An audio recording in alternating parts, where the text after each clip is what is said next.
Nie, Samko. Šialenec. Ako vyzerá bežný deň v talianskom kempe? Kam môžeme ísť v blízkom okolí a aké potraviny a ceny majú v Taliansku? V epizóde, ktorú práve pozeráte, prebádáme spomínané miesta a ochutnáme pizzu, ktorá bola pre syna čistým utrpením. Aspoň si každý bude myslieť, že tá krv je pomodoro.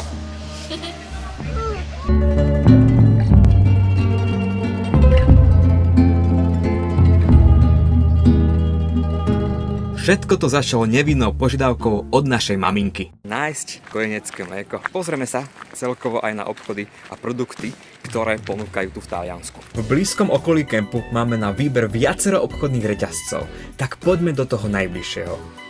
Menší obchod možno ho prirovnať k jednote, ale má aj také ceny. Takže poďme do toho nášho obchodu. Je to asi 5 minút od nášho kempu, keďže nie vždy sa nám chce kupovať priamo odtiaľ, keďže tam majú trošku predražené ceny. Hej, keďže kemp je dosť opustený a nič naokolo nie je. Tu máme oddelenie ovocia zeleniny a pozrite na túto paradajku. Efi, vyskúšame? Nie? Toto je aký melón? Takýto okrúhly baklažan som ešte nevidel. Ešte talianské jablká. Tieto žlté. Vyzerajú úplne ako naše, ale uvidíme, možno chuť bude iná. Aha, ešte aj cuketa je takáto okrúhla. No, mamma mia. Máme oddelenie takýchto polotovarov. Aj tieto dobré sú. Kuracie rezne, tie majú radi deti. Tu máme oddelenie syrov. Ako vidno, je ich tu strašne veľa. 7,2, 5 eur. A dosť veľké, ako pozri. 340 gramov, 5 eur. To je podľa mňa super cena. Tu máme znova syry všelijakého druhu. Dokonca aj lázanie, niečo takéto tu majú. Lázanie di mare. Samé šmakociny. Aha, aj tu. Wow, samé dobroty tu majú. Úplný rozdiel ako napríklad v Bile. Celé kura, zemiaky, lazane. Tu je tiež nejaká rybka, nejaká gula a tam vzadu aj asi treska. Tu majú také, že pečivo, pice. Takéto placky, chobotnice. Samé dobré veci. Ja chcem, vieš čo? Čo? Ja chcem túto chobotnicu. Čerstvé rybky. Pozri, tu majú chobotnicu, rybky, ďalšie. Toto. Aha. Kamár. Vyskúšame toto. Však to je za dobrú cenu, pozri na to, 8,90. Tá cena je trošku taká podobná, možno trošku vyššia ako predtým na rybom trhu. Čo sa týka sladkosti, je tu klasika Nutella. A potom tu majú niečo takéto, že Delidor. Či je to talianské? Vyzerá to tak, asi talianské. Potom jasne, že marmelády, všelijaké. Čaj, áno, však mne sa minul zelený čaj. A toto nie je zelený čaj. No, dobre, našiel som. Vyzerá to ako zelený čaj. No, aspoň si myslím, a tak zoberieme. Takéto sme si tiež kúpili minule. Choco rice. Také rýžové chrumky. Pečivka tu majú, croissanty tu majú.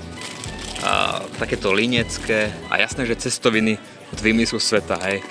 Pačeri, fusili, benoni, calamarata, orecchiette, to v živote som také nevidel, v živote.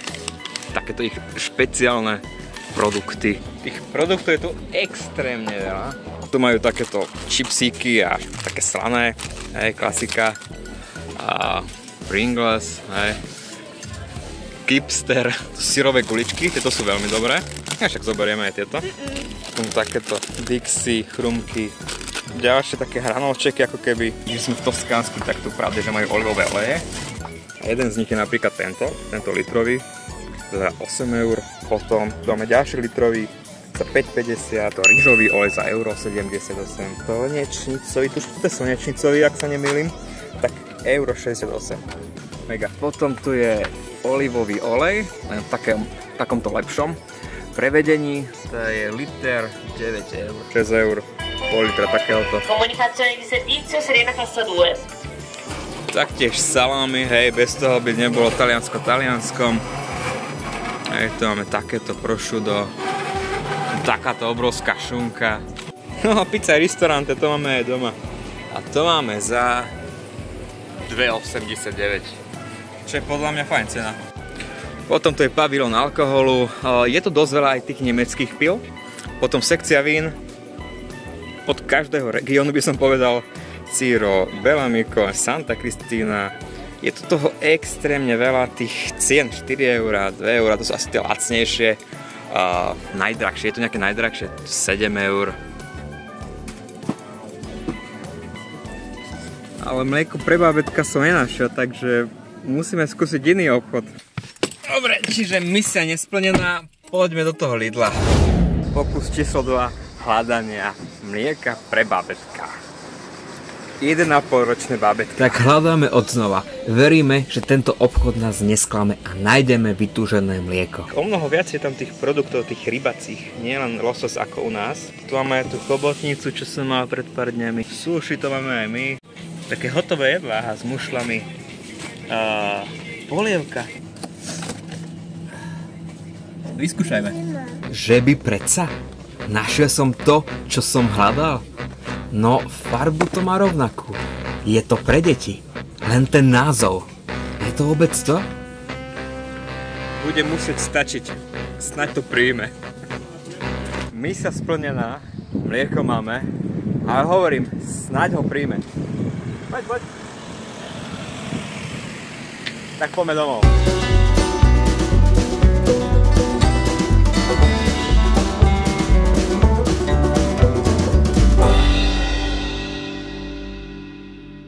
Ako som ukazoval v obchode, dnešný obed je toto. Čo to je? Naozaj neviem, čo to je, ale tuším, že kalamár je to. Asi kalamár. Už čo bol za pultom, sa ma spýtať, či to treba očistiť, lebo vnútri tohto bolo ešte niečo. Áno? Aha. A on to očistil? On to očistil, hej, predo mnou, čiže zostatok je táto vec a k tomu prislúcha... To sú chápadla, ne? Tieto chápadla, hej. A potom druhá položka je tento losos, ktorý má nejakých asi 350 gramov a tento stál 10 € a toto očistené stálo nejaké 3 € alebo 4. Takže a počkaj, toto 5 € približne. Toto je vlastne rýža a s morskými plodmi. To môže a byť je tam dobré. ešte nejaká zelenina. Hej. Super, takže risotto. Niečo také, hej. A ešte som kúpil takúto v Lidli, áno, v Lidli podotýkam, mali takúto dobrotu. Nejaká polievka z morských plodov. Dobre, dáme si. Dobre, tak poďme to pripraviť. Tu máme papane, áno, losos, aj pajaja. Môže byť, Ady? Chutí? A teraz prichádza náročnejšia časť varenia. Jak to mám spraviť? Je to umyté, je to očistené. Tak dám to do hrnca, dám tam olej, trošku to rozpálim, zalejem vodou. Podľa mňa to je dobrý plán. Jedna z vecí, ktorá sa mi na kempe páčila, bola vynaliezavosť pri varení. Ako ste videli, v obchode som kúpil neznámú morskú potvoru a ako ju pripraviť a s čím? Spagety. Áno, je to hriech, je to zo Slovenska, ale tu vidno, že je to Taliansko, takže hrniec je rozohriatý, takže poďme to tam dať. No, musel som ísť štýlom freestyle. Ale bude to mať vôbec nejakú chuť? Už to mení farbu. A je to vôbec dobré, že to mení farbu? Aké varenie potvor, vaša silná stránka? Hoďte niečo do komentára. Nech sa ja niečo naučím.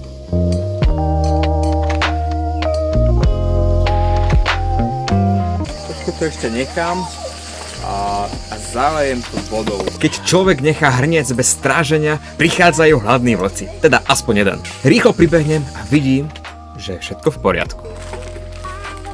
Viem, že by som to mal spraviť zvlášť, špagety, aj túto morskú potvoru, ale keďže som už dosť hladný, tak to spravím naraz. Timo, nechaj ten stojan. Pre 2 osoby. Stačí?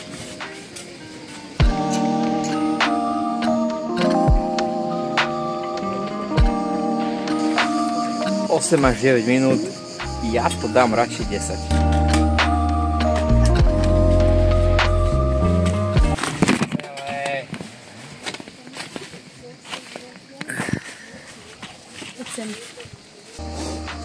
Je čas, je to hotové. A navrch chobotničku. Alebo sepiaka. Alebo kalamár to je. Nech je to čo chce, je to jedlo. Aj keď nevyzerá ako náš typický receň so zemiakovou kašou, treba to skúsiť. Veď kde inde na Slovensku nájdeme takéto čerstvo vylovené jedlo, ak nepočítame bitúnok.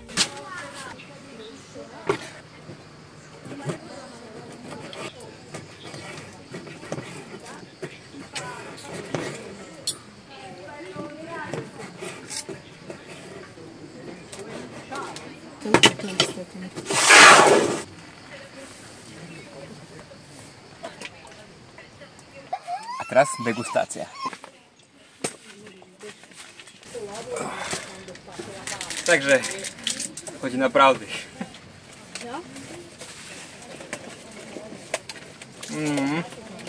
Je to dobré.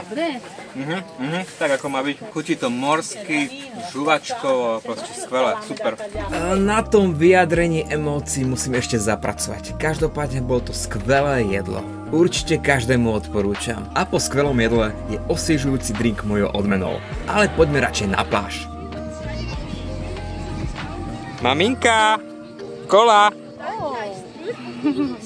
A few moments later. Máme tu krásne počasie. Dnešný deň. Nie ani mráčika. No, možno je tam jeden veľký mrak. Ale zastaví ma to ani náhodou. Nikto sa nekúpe, ale jasné, že sámko musíš skočiť do vody. To by nebol on.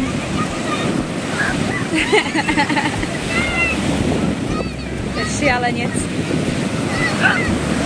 To je šialenec. Viem, že doktor Ilko by asi neodporúčal plávať, ale poďme do toho, však v tomto počasí sú najlepšie vlny. Tam niekde ďaleko je náš tato. No super. Už ho nie. Nejako ti to ušlo. Povedz svoje pocity. Dobre! S tatínkom do hlbokej. A ty vieš plávať? Nechoď do hlbokej. Nie, Samko.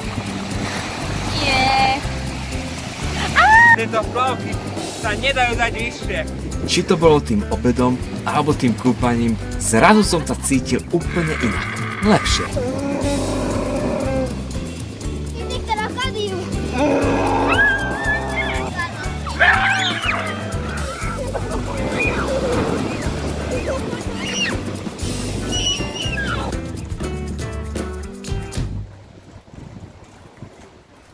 Čo, tatínko, vládzeš? Áno, na dovolenke vládzem.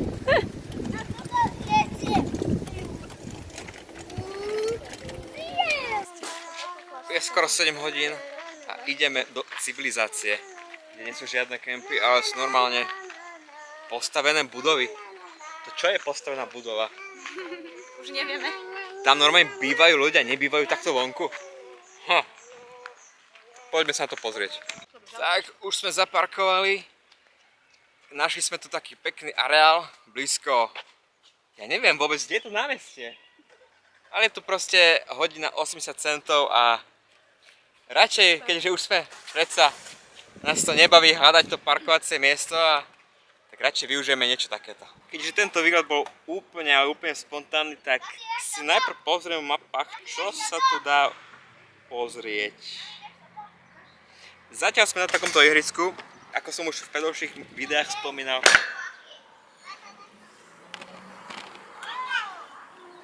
Deťom je úplne jedno, kde sú. Hlavne, že tam majú zmrzlinu, ihrisko a vodu. Majú tu parky, ďalší park s hojdačkami a nejakú promenádu. To stačí, čo? Také menšie mestečko. Potom nájdeme nejaký kebab do ruky, hej, čiže niečo, čo si zjeme, lebo už je predsa 7 hodín a aby sme stíhali do 9, lebo o 9 deťom začína posvetný program, na ktorom musia byť každý deň, kde proste skáču a tancujú, takže to stíhame. Dnes sme boli naozaj len na bazéne, na pláži a to bolo všetko. Musia byť aj také oddychové dne podľa mňa. Dýchnuť nie, že úplne sa rozbiť a potom byť nevládny celé 2 týždne. Nie, nie. Všetko treba pekne naplánovať. Napríklad jeden deň voľno, druhý deň nejaký výlet, deň voľno, druhý deň výlet. Proste nejak to striedať, áno, aby ste potom neboli z toho úplne vyčerpaní. Čo? A ja to viem. Ako chceš vyknúť?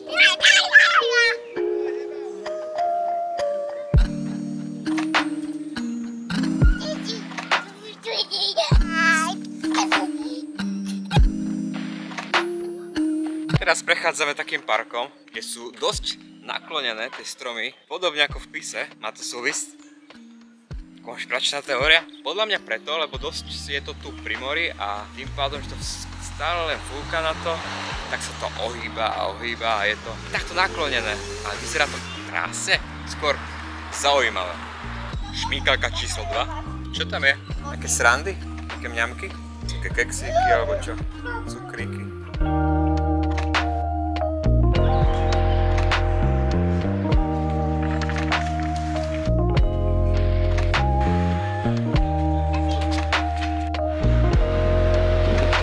Premýšľa niekto nad kúpou pozemku v Taliansku. Tu máme krásny zrekonštruovaný dom za skoro 400 000, ale 8 000 metrov štvorcových. Ďalšie asi rezervované. Tu tiež radšej nedali ani cenu. A tu? No, výborne. Aha, toto asi nie je ani byt, to je nejaký skladový priestor, alebo skôr obchod za 60 000, 35 metrov štvorcových. Kto kupuje? Poďme na najvyšší bod Porta de Cecina. Čakajte, deti.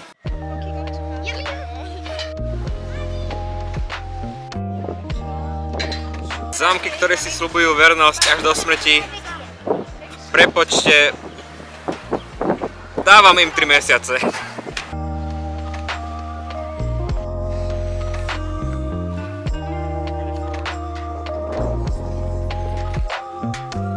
Začína poprchávať, ale zastaví nás to? Nie.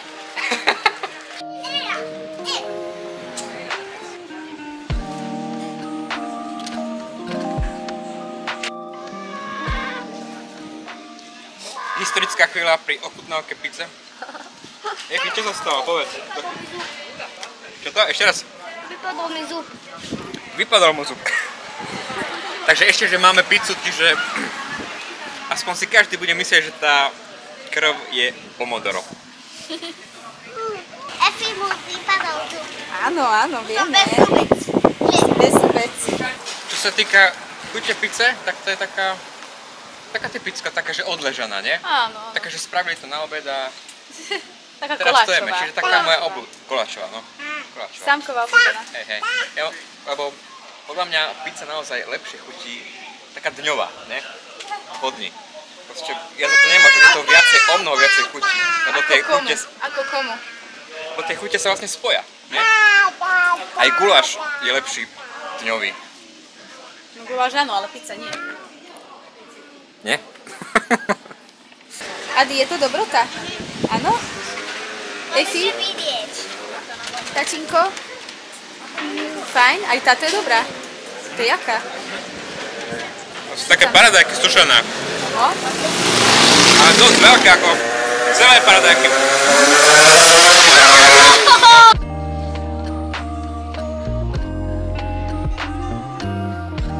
Mne príde, že tieto promenády sú v každom talianskom mestečku úplne rovnaké. Samé palmy a jasné, že samé reštaurácie. Aspoň vieme, že som v Taliansku. Čo maminka, dokedy by si tu bola? Do polnoci. Však Len naše deti to už nedajú. Jaj, vidíš, počkaj, 1, 2, 3. Čo je fajn, že máme vždy 3 dôvody. 3 dôvody. Ale my sme optimisti. A za 10 rokov, ako som 5, ale myslím 10, za 10 rokov si kľudne môžeme tu sadnúť a bez stresu si niečo dať. Ja si myslím, že aj skorej. Skorej? Dobre, za 8 rokov si môžeme niečo dať. Dovtedy, čaute. Nie. Deti. Vieš, ako sa to stalo? Ja som si dobro, iba som jej požičila.